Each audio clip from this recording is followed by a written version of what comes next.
Hi, this is a response to Destiny Preacher of Hate, Bernard Poolman, Part 1.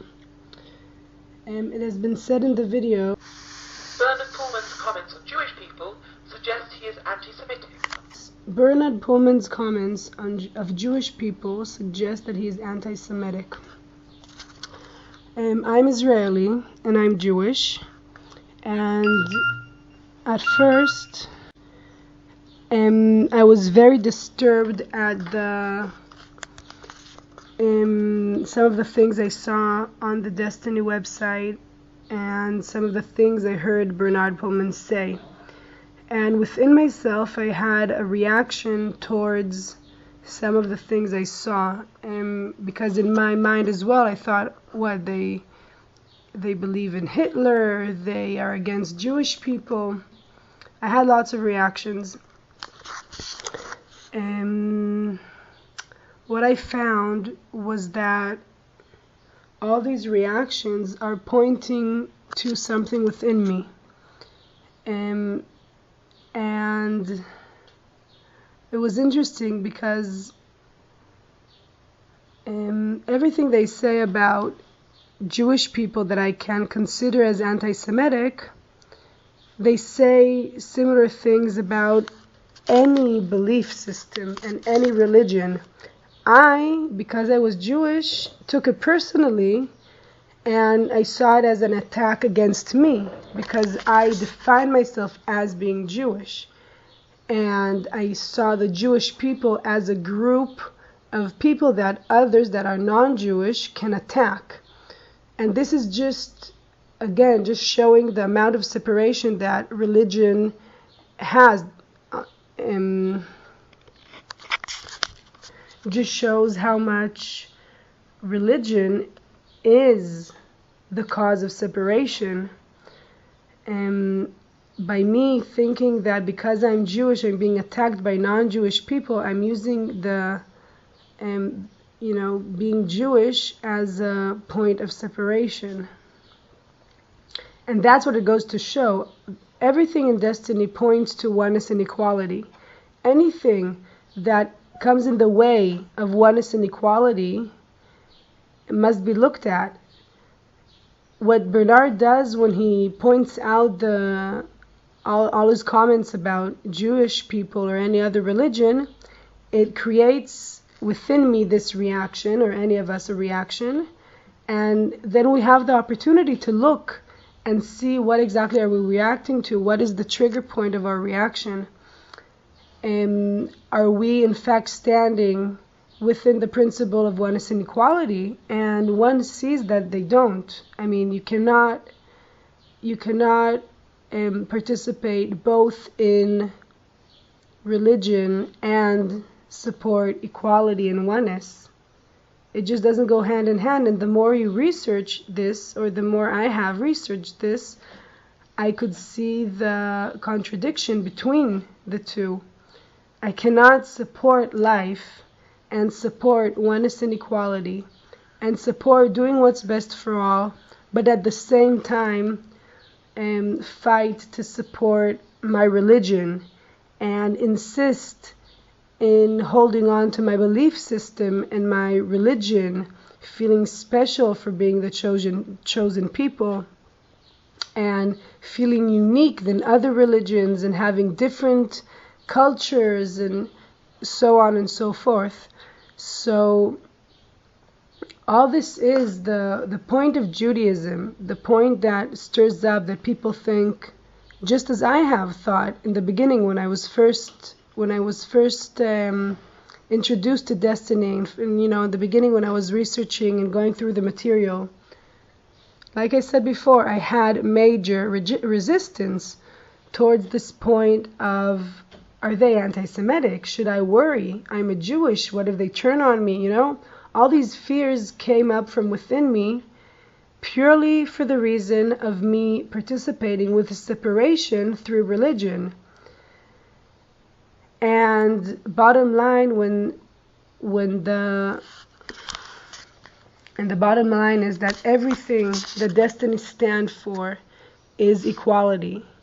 So the fear of having to have a group of Jewish people. It just doesn't go hand in hand with equality.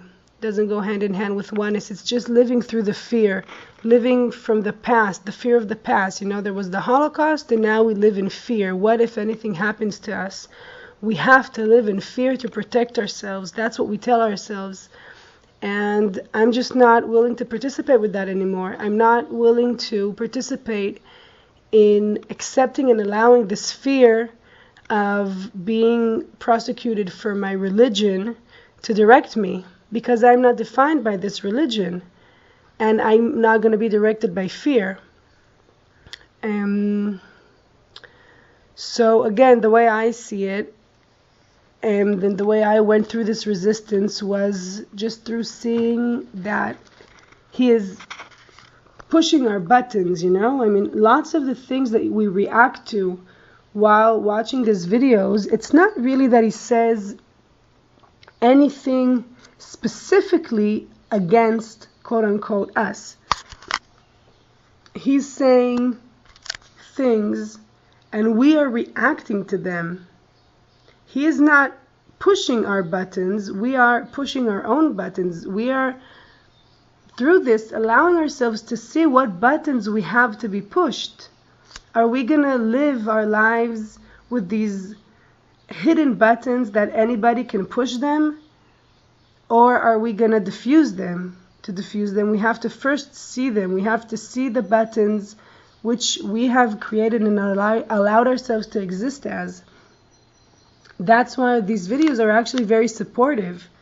So in any case, any reaction you get towards any of the videos or anything in life, you have two options. You can either point your finger out there and blame that person for doing something wrong and for believing something that you don't agree with, and that's why you're reacting, because they've done something to you or said something about you. Or you can focus on yourself and take the time to see, why are you reacting? Why is there a trigger point within you that you're not aware of and you don't control?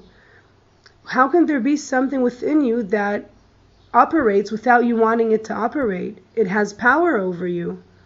How can you allow yourself to exist? How would you want to continue participating in this experience of not actually directing yourself, but being directed by these reactions that people can just trigger however they want?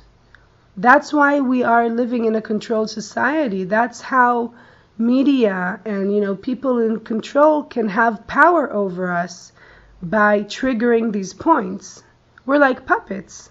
That's why we say that we're like organic robots, because we're not in fact living.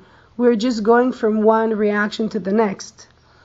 So this is what the Desteni process is about. The Desteni I process is about for us to allow ourselves to see these reactions, allow ourselves to accept them as ourselves, not from a perspective of letting go and saying, who gives a fuck, this is who I am and I'm going to be this way. No, but from a perspective of, first we have to see it, forgive ourselves for it, accept ourselves as it, take responsibility for the point, and then we can change ourselves, we can release it, we can stop letting it directing us.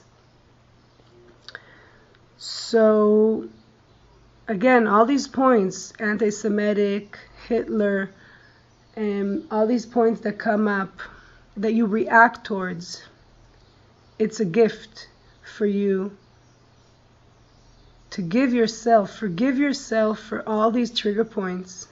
Find them, allow yourself to see yourself for who you are. All these trigger points are points that you are participating in separation. These are points that you are participating in blame. These are points that you're participating in judgment. These are points that you're not allowing yourself to forgive yourself.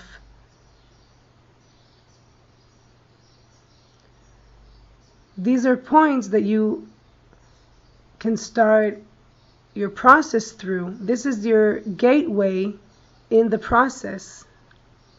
So see it as the opportunity and gift that it is. Stop pointing fingers all around and focus on yourself. Thank you.